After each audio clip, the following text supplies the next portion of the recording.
السلام علیکم ورحمۃ اللہ۔ کتاب کا نام ہے جب زندگی شروع ہوگی اور رائٹر ہیں ابو یحییٰ۔ پہلا باب، روز قیامت۔ زمین کے سینے پر ایک سلوٹ بھی باقی نہیں رہی تھی۔ دریا اور پہاڑ، کھائی اور ٹیلے، سمندر اور جنگل، غرض دھرتی کا ہر نشیب مٹ چکا اور ہر فراز ختم ہو چکا تھا۔ دور تک بس ایک چٹیل میدان تھا اور اوپر آگ اگلتا آسمان، مگر آج اس آسمان کا رنگ نیلا نہ تھا، لال انگارا تھا۔ یہ لالی سورج کی دہکتی آگ کے بجائے جہنم کی ان بھڑکتے شعلوں کا ایک اثر تھی جو کسی اژدہے کی مانند منہ کھولے وقفے وقفے سے آسمان کی طرف لپکتے اور سورج کو اپنی گرفت میں لینے کی کوشش کرتے۔ جہنمی شعلوں کی لپک کا یہ خوفناک منظر اور بھڑکتی آگ کے دہکنے کی آواز دلوں کو لرزا رہی تھی۔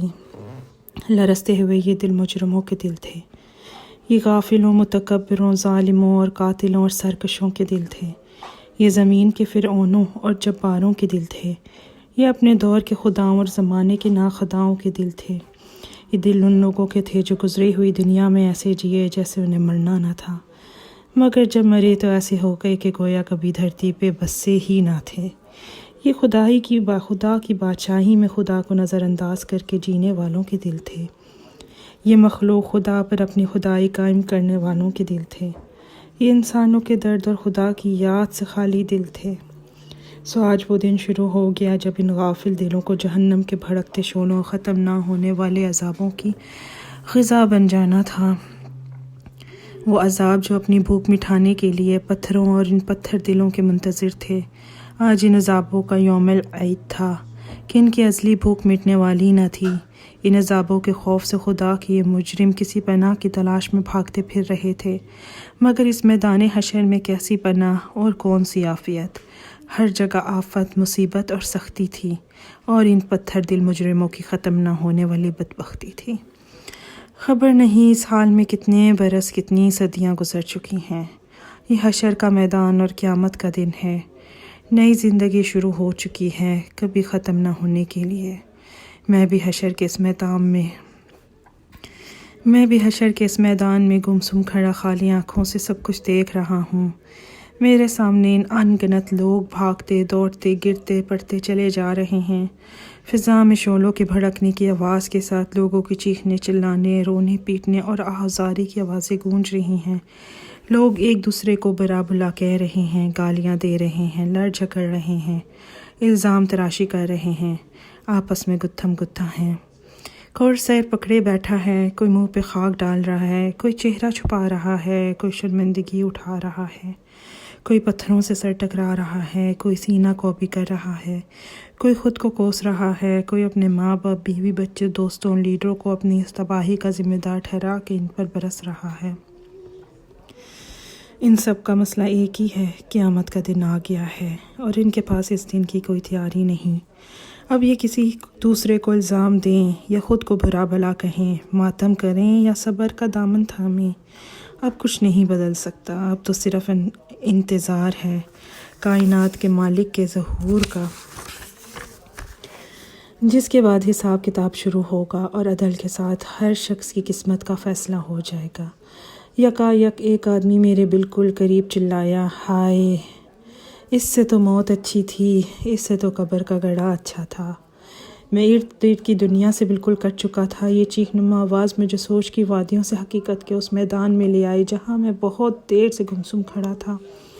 لمحہ بھر میں میرے ذہن میں ابتدا سے انتہا تک سب کچھ تازہ ہو گیا۔ اپنی کہانی، دنیا کی کہانی، زندگی کی کہانی سفینم کی ریل کی طرح میرے دماغ میں گھومنے لگی۔ اس بھیانک دن کے آغاز پر میں اپنے گھر میں تھا۔ اس گھر کا محل وقوع خارجی دنیا کے کسی شخص کو سمجھایا نہیں جا سکتا۔ ایک ظاہر بین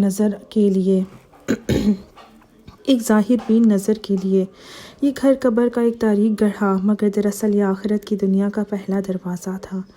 وہ دروازہ جسے اندر سے نہیں کھولا جا سکتا۔ مجھے اس دروازے کو کھولنے میں کوئی دلچسپی بھی نہیں تھی، کیونکہ میں اس دروازے سے گزر کے برزخ کی اس دنیا میں داخل ہو چکا تھا جس میں میرے لیے ختم نہ ہونے والی راحت تھی۔ اس روز مجھ سے میرا ہمدم دیرینہ اور میرا محبوب دوست صالح ملنے آیا ہوا تھا۔ صالح وہ فرشتہ تھا جو دنیا کی زندگی میں میرے دائیں ہاتھ پر رہا۔ اس کی قربت موت کے بعد کی زندگی میں میرے لیے ہمیشہ باعث طمانینت رہی تھی، اور آج بھی ہمیشہ کی طرح ہماری پرلطف گفتگو جاری تھی۔ دوران گفتگو میں نے اس سے پوچھا، یار یہ بتاؤ تمہاری ڈیوٹی میرے ساتھ کیوں لگا دی گئی؟ بات یہ ہے عبداللہ کہ میں اور میرا ساتھی دنیا میں تمہارے ساتھ ڈیوٹی کیا کرتے تھے۔ وہ تمہاری برائیاں اور نیکیاں لکھتا تھا۔ تم مجھے 2 منٹ فارغ نہیں رہنے دیتے تھے۔ کبھی اللہ کا ذکر، کبھی اس کی یاد میں آنسو، کبھی انسانوں کے لیے دعا، کبھی نماز، کبھی اللہ کی راہ میں خرچ، کبھی خدمت خلق۔ کچھ اور نہیں تو تمہارے چہرے پہ ہمہ وقت دوسروں کے لیے مسکراہٹ رہتی تھی، اس لیے میں ہر وقت کچھ نہ کچھ لکھتا ہی رہتا تھا۔ تم نے مجھے تھکا کے مار ہی ڈالا تھا، لیکن ہم فرشتے تم انسانوں کی طرح تو ہوتے نہیں کہ برائی کا بدلہ بھلائی سے دیں۔ اس لیے تمہاری اس برائی کے جواب میں بھی دیکھ لو میں تمہارے ساتھ ہوں اور تمہارا خیال رکھتا ہوں۔ صالح نے انتہائی سنجیدگی سے میری بات کا جواب دیا۔ میں اس کی بات کے جواب میں اسی سنجیدگی کے ساتھ کہا، تم نے زیادہ برائی میں نے اپنے الٹے ہاتھ والے کے ساتھ کی ہے۔ وہ میرا گناہ لکھتا مگر اس کے بعد فوراً توبہ کر لیتا، پھر وہ بیچارہ اپنے سارے لکھے لکھائے کو بیٹھ کر مٹاتا اور مجھے برا بھلا کہتا کہ تم نے جب مٹوانا ہی تھا تو لکھوایا کیوں تھا؟ آخر کار اس نے تنگ آ کے اللہ سے دعا کی کہ اس شخص سے میری جان چھڑائیں، اس لیے موت کے بعد اب تم ہی میرے ساتھ رہتے ہو۔ یہ سن کے صالح ہنسنے لگا اور بولا، فکر نہ کرو، حساب کتاب کے وقت وہ پھر آ جائے گا۔ قانون کے تحت ہم دونوں مل کے ہی تمہیں اللہ کے سامنے پیش کریں گے۔ یہ بات کہتے کہتے اس کے چہرے پہ گہری سنجیدگی کے آثار نمودار ہو گئے۔ وہ بولتے بولتے چپ ہوا اور سر جھکا کے گہری خاموشی میں ڈوب گیا۔ میں نے اس کا یہ انداز آج تک نہ دیکھا تھا۔ چند لمحوں بعد اس نے سر اٹھایا، اس کے چہرے سے ہمیشہ رہنے والی شگفتگی اور مسکراہٹ رخصت ہو چکی تھی اور اس کی جگہ خوف و حزن کے سایوں نے لے لی تھی۔ مجھے دیکھ کر وہ مسکرانے کی ناکام کوشش کرتے ہوئے بولا، عبداللہ، اسرافیل کو حکم مل چکا ہے، خدا کا وعدہ پورے ہونے کا وقت آ گیا ہے، اہل زمین کی مہلت ختم ہو گئی ہے، تم کچھ عرصہ مزید برزخ کے اس پردے میں خدا کی رحمتوں کے سائے میں رہو گے، مگر اب میں رخصت ہو رہا ہوں۔ اب میں تم سے اس وقت ملوں گا جب زندگی شروع ہوگی۔ تمہاری آنکھ کھلے گی تو قیامت کا دن شروع ہو چکا ہوگا۔ میں اس روز تم سے دوبارہ ملوں گا۔ زندگی کے ہنگامے جاری تھے، بازاروں میں وہی چہل پہل اور گہما گہمی تھی۔ New York, Los Angeles, London, Paris, Shanghai, Delhi, Moscow, Karachi, Lahore, ہر جگہ رونق میلے لگے ہوئے تھے۔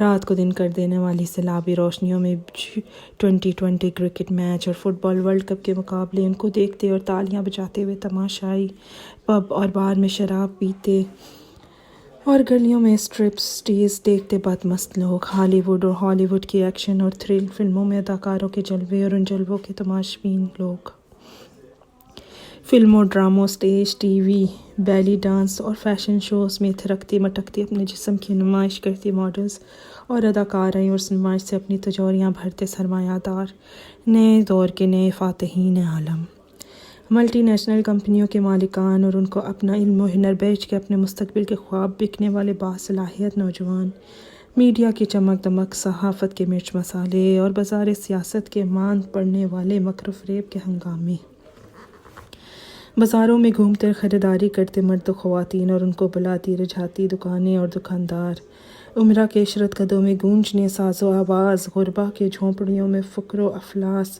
شادیوں کی تقریبات میں خوشی کے نغمے، جنازوں اور ہسپتالوں میں غم و الم کے سائے، خدا کے نام پہ اپنے مفادات کا تحفظ کرتے اہل مذہب، غریبوں اور ان کے مسائل سے ہمیشہ کی طرح بے نیاز اہل ثروت، کرپشن کی ناپاک کمائی سے اپنی جیبیں بھرتے سرکاری ملازم، اور ملاوٹ و ذخیرہ اندوزی سے اپنی تجوریاں بھرتے ہوئے حرام خور تاجر، عوام کا استحصال کرتے اہل اقتدار اور دنیا پر اپنا غلبہ قائم رکھنے کے منصوبے بناتی سپر پاورز، سب اپنے مشغلوں اور کاموں میں مگن تھے۔ اہل زمین پہ جو ہمیشہ سے کرتے آئے تھے وہی کر رہے تھے۔ ظلم و فساد کی داستانیں، دھوکہ فریب کی کہانیاں، حرص و ہوس کی ڈور، غفلت و سرکشی کے رویے، خدا اور آخرت فراموشی، سیاسی ہنگامے، معاشی جد و جہد، مذہبی جھگڑے، طبقاتی کشمکش، ہر چیز ہمیشہ کی طرح جاری تھی۔ پیغمبر تو صدیوں پہلے آنے بند ہو گئے تھے۔ ایگریکلچرل ایج انڈسٹریل ایج سے بدلتی اور انڈسٹریل ایج، انفارمیشن ایج سے مگر انسانی رویے نہیں بدلے، ان کے غم بھی نہیں بدلے، وہی کاروبار اور روزگار کی پریشانیاں، وہی عشق و محبت کی ناکامیاں، وہی محبت اور بیماری کے مسائل، وہی موت اور بیماری کے مسائل۔ اس وقت بھی انسانوں کے ہاں ہر غم تھا سوائے غم آخرت کے، ہر خوف تھا سوائے خوف خدا کے۔ آسمان کی آنکھیں دیکھ رہی تھی کہ خدا کی ظلم کو ظلم و فساد سے بھر دینا والا انسان اب دھرتی کا ناقابل برداشت بوجھ بن گیا ہے، سو انسان کو بار بار بلایا گیا۔ نبی و آخر الزماں کی پیشن گوئیاں پوری ہونے لگیں، ننگے پاؤں بکریاں چرانے والے عربوں نے دنیا کی بلند ترین عمارتیں بنا ڈالیں، مگر انسانیت ہوش میں نہ آئی۔ نوح کے تیسرے بیٹے یافس کی اولاد یعنی یاجوج ماجوج کی نسل دنیا کے پھاٹکوں کی مالک بن گئی۔ عظمت کی ہر بلندی سے یہی یاجوج و ماجوج ساکنان دنیا پر یلغار کرنے لگے۔ برطانیہ، روس، امریکہ اور چین ایک کے بعد ایک دنیا کے اقتدار کی مسند پر فائز ہونے لگے۔ آسمانی صحیفوں کی تمام پیشگوئیاں پوری ہو گئیں، مگر انسانیت پھر بھی ہوش میں نہ آئی۔ سونامی آئے، سیلاب آئے، زلزلے آئے، مگر انسانیت غفلت سے نہ نکلی۔ خدا نے انفارمیشن ایج پیدا کر دی، اس کے اجمی بندوں نے نبی عربی کے پیغام کو اٹھایا اور انسانیت پہ حجت تمام کر دی، مگر انسانیت پھر بھی نہ سنبھلی۔ قیامت سے قبل قیامت کی منظر کشی آخری درجے میں کر کے انسانیت کو جھنجھوڑ دیا گیا، مگر لوگوں کے رویوں میں کوئی تبدیلی نہ آئی۔ سو جسے آخر آنا تھا وہ آ گئی۔ اسرافیل نے خدا کا حکم سنا اور سور ہاتھ میں اٹھا لیا، اور دیکھتے ہی دیکھتے قیامت آ گئی۔ سورج کی بساط لپیٹ دی گئی، تارے بے نور ہونے لگے، ہمالیہ جیسے پہاڑ ہوا میں روئی کی مانند اڑنے لگے، کوہسار ریزگار بن گئے، سمندروں نے پہاڑ جتنی اونچی لہریں اٹھانا شروع کر دیں، میدان سمندر بن گئے، زمین نے اپنے آتش فشاں باہر اگل دیے، وادیوں میں آگ کے دریا بہنے لگے، دھرتی نے اپنے سارے زلزلے باہر نکال پھینکے، زمین الٹ پلٹ ہو گئی، شہر کھنڈروں میں بدلنے لگے، عمارتیں خاک ہونے لگیں، آبادیاں قبرستانوں کا منظر پیش کرنے لگیں۔ کمزور انسان کی بھلا حیثیت ہی کیا تھی؟ وہ جو کچھ دیر قبل نئے گھر کی تعمیر کے منصوبے بنا رہے تھے، نئی دکان اور نئے کاروبار کی منصوبہ بندی کر رہے تھے، شادی اور نکاح کی امیدیں باندھ رہے تھے، نئی کار اور نئے کپڑوں کی خریداری کر رہے تھے، اولاد کے مستقبل کی پلاننگ میں مصروف تھے، اپنے تمام ارادے اور سارے عزائم بھول گئے، مائیں دودھ پیتے بچے چھوڑ کے بھاگیں، حاملہ عورتوں کے حمل گر گئے، طاقتور کمزوروں کو کچلتے اور نوجوان بوڑھوں کو چھوڑتے بھاگنے لگے، سونا چاندی سرے راہ پڑے ہیں، نوٹ ہوا میں اڑ رہے ہیں، قیمتی سامان بکھرا ہوا ہے، مگر کوئی لینے والا، سمیٹنے والا، گھر، کاروبار، رشتہ دار، ناتا و اسباب سب غیر اہم ہو گئے۔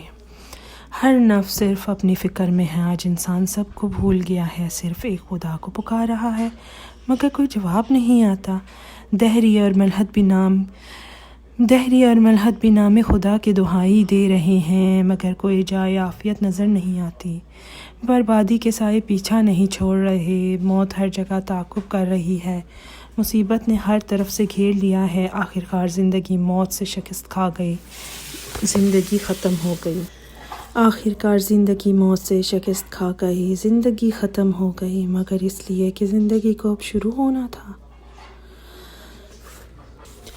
ہوا کی تیز سرسراہٹ کی آواز میرے کانوں میں آنے لگی، بارش کی کچھ بوندیں میرے چہرے پہ گری، مجھے ہوش آنے لگا، میں بہت دیر تک اٹھنے کی کوشش کرتا رہا، میرے حواس مکمل طور پہ بیدار نہ ہو سکے، کافی دیر میں اسی حال میں رہا، اچانک میرے کانوں میں ایک مانوس آواز آئی، عبداللہ اٹھو جلدی کرو، یہ میرے ہمدم دیرینہ، میرے یار غار صالح کی آواز تھی، اس کی آواز نے مجھ پہ جادو کر دیا، میں ایک دم سے اٹھ کھڑا ہوا، میں کہاں ہوں؟ یہ میرا پہلا اور بے ساختہ سوال تھا، تم بھول گئے، میں نے تم سے کہا تھا قیامت کا دن شروع ہو گیا، اسرافیل دوسرا سور پھونک رہے ہیں، اس وقت اس کی صدا بہت ہلکی ہے، ابھی اس کی آواز سے صرف وہ لوگ اٹھ رہے ہیں جو پچھلی زندگی میں خدا کے نافرمانوں میں سے تھے، اس نے میرا کندھا تھپکتے ہوئے کہا، اور باقی لوگ؟ میں نے اس کی بات کاٹ کے پوچھا، تھوڑی ہی دیر میں اسرافیل کی آواز بلند ہوتی چلی جائے گی اور اس میں سختی آ جائے گی، پھر یہ ایک آواز دھماکے میں بدل جائے گی، اس وقت باقی سب لوگ بھی اٹھ جائیں گے، مگر وہ اٹھنا بہت مصیبت اور تکلیف کا اٹھنا ہوگا، ہمیں اس سے پہلے ہی یہاں سے چلے جانا چاہیے، اس نے تیزی سے جواب دیا، مگر کہاں؟ یہ سوال میری آنکھوں سے جھلکا ہی تھا کہ صالح نے اسے پڑھ لیا۔ تم خوش نصیب ہو عبداللہ، ہم عرش کی طرف جا رہے ہیں۔ وہ تیزی سے قدم اٹھاتا اور بولا۔ پھر مزید تفصیل بتاتے ہوئے اس نے کہا، اس وقت صرف انبیاء، صدیقین، شہداء اور صالحین ہی اپنی قبروں سے باہر نکلے ہیں۔ یہ وہ لوگ ہیں جن کی کامیابی کا فیصلہ دنیا میں ہی ہو گیا تھا۔ یہ وہ لوگ ہیں جنہوں نے خدا کو بن دیکھے ہی مان لیا تھا، اسے چھوئی بغیر پا لیا تھا اور اس کی صدا اس وقت سن لی جب کان اس کی آواز سننے سے قاصر تھے۔ یہ لوگ اس کے رسولوں پر ایمان لائے اور اس کی نصرت اور اطاعت کا حق ادا کر دیا۔ ان کی وفاداری اپنے مذہبی شخصیات، اپنے لیڈروں، اپنے فرقے کے اکابرین اور اپنے باپ دادا کے عقائد اور تعصبات سے نہ تھی، بلکہ صرف اور صرف خدا اور اس کے رسولوں سے تھی۔ انہوں نے خدا پرستی کے لیے ہر دکھ جھیلا، ہر طعنہ سنا، ہر سختی برداشت کی، اعلیٰ اخلاق اور بلند کردار کو اپنی زندگی بنایا، خدا سے محبت اور مخلوق پہ شفقت کے ساتھ زندگی گزاری۔ عبداللہ، آج ان لوگوں کے بدلے کا وقت ہے اور یہ ہے ان کے بدلے کا آغاز۔ صالح کی بات سنتے ہوئے میرے چہرے سے حیرت اور اس کے چہرے سے خوشی ٹپک رہی تھی۔ مگر میں تو جنت میں تھا۔ اور صالح نے ہنستے ہوئے میری بات کاٹ کے کہا، میرے دوست، وہ برزخ کا زمانہ تھا، خواب کی زندگی تھی، اصل زندگی تو اب شروع ہوئی ہے۔ جنت تو اب ملے گی، ویسے وہ بھی حقیقت ہی تھی۔ دیکھ لو، تمہاری اور میری دوستی وہیں پر تو ہوئی تھی۔ میں اپنا سر جھٹک کے اسے دیکھنے لگا۔ کچھ میری سمجھ میں آ رہا تھا اور بہت کچھ سمجھنا بھی باقی تھا، مگر اس لمحے میں نے اپنے آپ کو صالح کے حوالے کر دینا زیادہ مناسب سمجھا۔ صالح سے میری دوستی اس وقت ہوئی جب میں موت کے بعد، یا زیادہ درست الفاظ میں فانی دنیا کے دھوکے سے نکل کے حقیقت کی زندگی میں قدم رکھا تھا۔ لوگ موت سے بہت ڈرتے ہیں، مگر میرے لیے تو موت انتہائی خوشگوار تجربہ تھی۔ ملک الموت عزرائیل کا نام دنیا میں دہشت کی ایک علامت ہے، مگر میرے سامنے تو وہ انتہائی خوبصورت شکل میں آئے تھے۔ انہوں نے بہت محبت اور شفقت سے میری شخصیت یعنی میری روح کو میرے جسم سے جدا کیا۔ میرا جسمانی وجود سب کا دنیا میں رہ گیا اور میری اصلی شخصیت کو انہوں نے اس نئی دنیا میں، جس کا نام عامل برزخ تھا، منتقل کر دیا۔ برزخ کا مطلب پردہ ہوتا ہے۔ ملک الموت کے ظاہر ہوتے ہی میری اور پچھلی دنیا کے درمیان ایک پردہ حائل ہو گیا، جس کی بنا پہ اس دنیا سے میرا رابطہ ختم ہو گیا۔ میں نہیں جانتا تھا کہ میری جدائی کے غم میں میرے اہل خانہ پہ کیا گزر رہی ہے، لیکن مجھے یقین تھا کہ میری تربیت کی بنا پہ وہ خدا کی رضا پہ صابر و شاکر ہوں گے۔ میں اپنی اصل شخصیت سمیت اب ایک نئی دنیا میں تھا۔ یہ برزخ کی دنیا تھی۔ اس نئی دنیا میں ملک الموت عزرائیل نے مجھے جس شخص کے حوالے کیا وہ یہی صالح تھا۔ اس کے ساتھ بہت سے خوش شکل، خوش لباس اور خوش گفتار فرشتے موجود تھے۔ ان سب کے ہاتھوں میں گلدستے، زبان میں مبارکبادیاں اور سلامتی کی دعائیں تھیں۔ مبارک سلامت کے اس ماحول میں وہ سب مل کر مجھے یقین دلا رہے تھے کہ آزمائش کے دن ختم اور جنت کی کامیابی کے عظیم دن شروع ہو گئے۔ اس وقت صالح نے مجھے خوشخبری دی کہ برزخی زندگی کے آغاز پہ میرے لیے پہلا انجام پروردگار ارض و سماوات کے حضور پیشی ہے۔ اس نے مجھے یہ بھی بتایا یہ اعزاز ہر شخص کو نہیں ملتا۔ میرے لیے خوشخبری جنت کی خوشخبری سے بھی زیادہ قیمتی تھی۔ ان سب کی میت میں میرا سفر شروع ہوا۔ یہ نئی دنیا تھی جہاں فاصلے، مقامات، زمان اور مکان کے معنی اس طرح بدل گئے تھے کہ وہ الفاظ کے کسی جامع میں بیان نہیں ہو سکتے۔ میں مستی اور سرشاری کے عالم میں یہ سفر طے کر رہا تھا کہ ایک جگہ ہم روک دیے گئے۔ اعلان ہوا کہ زمین کے فرشتوں کی حد آ گئی ہے، سب یہاں رک جائیں۔ صرف صالح کو میرے ساتھ آگے بڑھنے کی اجازت ملی۔ عالم سماوات کا سفر شروع ہوا۔ جلدی ہم ایک اور جگہ پہنچ کر رک گئے۔ یہاں جبریل امین خاص طور پہ استقبال کے لیے آئے ہوئے تھے۔ وہ دیکھ کے کہنے لگے، عبداللہ، تم مجھ سے پہلی دفعہ مل رہے ہو، مگر میں تم سے اس سے پہلے کئی دفعہ مل چکا ہوں۔ پھر ہولے سے میرا کندھا تھپتھپایا اور بولے، آقا کے حکم پہ کئی دفعہ میں نے تمہاری مدد کی ہے، مگر ظاہر ہے تم اس وقت یہ نہیں جانتے تھے۔ آقا کے الفاظ سے میرے چہرے پہ ایک روشنی پھوٹی، جسے جبرائیل کے نورانی وجود نے الفاظ میں ڈھلنے سے قبل ہی پا لیا، اور کہا، آؤ میں تمہیں اس انداتا سے ملواتا ہوں۔ نبیوں کے علاوہ یہ اعزاز بہت کم انسانوں کو حاصل ہوتا ہے، اور اسی طرح بارگاہ اقدس میں پیش کیے جائیں گے۔ تم واقعی خوش نصیب ہو۔ ہم آگے بڑھے تو میرے ذہن میں ایک سوال پیدا ہوا جس کا پوچھ لینا ہی مناسب خیال کرتے ہوئے میں نے جبرائیل سے عرض کیا، کیا ہم سدرۃ المنتہا کی طرف جا رہے ہیں؟ نہیں، جبریل امین نے جواب دیا۔ پھر مزید وضاحت کرتے ہوئے پوچھا تمہارے ذہن میں غالباً معراج والی بات ہے، وہ انبیاء کا راستہ ہے، انبیاء کے حضوری کے مقامات بہت اعلیٰ ہوتے ہیں، پھر انہیں مشاہدات بھی کرائے جاتے ہیں، تمہارا راستہ بالکل الگ ہے، تمہیں صرف بارگاہ الوہیت کے سجدے کا احساس بخشنے کے لیے بلایا ہے، اور وہ بھی غالباً تمہاری وجہ سے صالح کو یہاں تک آنے کی اجازت ملی ہے۔ اسلم نے میں نے صالح کو دیکھا جس کے چہرہ خوشی سے دمک رہا تھا۔ جبریل امین نے گفتگو کا سلسلہ جاری رکھتے ہوئے کہا، خدا کی ہستی لامحدود ہے، اس کے مقامات بھی لامحدود ہیں، تمہاری دنیا میں ان مقامات کا کوئی اندازہ نہیں کیا جا سکتا، جو کچھ تم دنیا میں جانتے تھے وہ بہت محدود اور کم تھا، آج مرنے کے بعد تمہاری آنکھیں کھلی ہیں، اب تم وہ دنیا دیکھ رہے ہو جس کے کمالات کی کوئی حد نہیں۔ میں جو کچھ دیکھ رہا تھا وہ واقعی جبریل امین کی سچائی کا ثبوت تھا۔ میں نے دل میں سوچا کہ اللہ کا شکر ہے کہ میں کفر اور نافرمانی کے حال میں نہیں مرا، ورنہ آنکھیں تو اسی وقت بھی کھلتی، مگر جو کچھ دیکھنے کو ملتا وہ بہت زیادہ اور بھیانک ہوتا۔ جبریل امین کی معیت میں ہم مختلف مراحل طے کرتے ہوئے حاملین عرش تک قریب پہنچے۔ یہاں نور، رنگ اور روشنی کا ایسا حسین و لطیف امتزاج چھایا تھا جو بیان کی گرفت سے باہر ہے۔ حاملین عرش کے سر جھکے ہوئے تھے، چہرے پر خشیت اور طمانینت کا نور پھیلا ہوا تھا۔ جبرائیل علیہ السلام نے بتایا، پروردگار کی بارگاہ کا ہر حکم انہی فرشتوں کی وسعت سے نیچے جاتا ہے، اور نیچے والوں کا ہر فعل انہی کے ذریعے عالم کے پروردگار کے حضور پیش کیا جاتا ہے۔ جزاک اللہ خیر، آج کے لیے اتنا ہی۔ السلام علیکم ورحمۃ اللہ۔